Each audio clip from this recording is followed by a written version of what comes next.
हे सांगायला लावू नका। आमच्या तालुक्यामध्ये कुठलाही शेतकरी कामगार पक्षाचा कार्यकर्ता 2 नंबरचा व्यवसाय करून गाडी बंगला किंवा इतर गोष्टी मिळवणार नाही। इतर वाम मार्गाला एखाद्या गावातला तरुण चुकीच्या मार्गाला लावणारा आमचा पक्ष आहे। निश्चितपणे बऱ्याचशा वेळा या तालुक्यामध्ये आता भाषण करत असताना बऱ्याचशा वक्त्यांनी सांगितलं, टीका केल्या। बऱ्याचशा वेळा माझी हात जोडून तुम्हाला विनंती आहे, अजिबात कोणावर टीका करायची गरज नाही। जे कोणी पक्ष सोडून गेलेले आहेत बऱ्याचशा त्यांच्याही पिढ्यांनी आपल्या पक्षाचं काम केलंय, आबासाहेबांना सहकार्य केलंय, हे आपण विसरायचं नाही।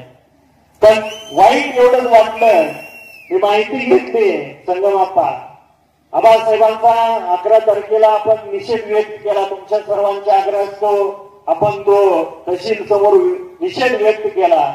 त्यांनी सांगितलं भाषणामध्ये की आबासाहेब आमचं दैवत आहे। 10 तारखेच्या कार्यक्रमामध्ये 11 तारखेचा निषेधाचा कार्यक्रम तहसील समोर चालू असताना 1:38ला त्याच ग्रुप मधल्या एका व्यक्तीच्या स्टेटसला मी एक पोस्ट पाहिली की त्यांनी आपल्याच तरुण सहकार्याच्या पक्षामध्ये प्रवेश करून घेतला आणि त्यांनी ती पोस्ट ठेवली होती।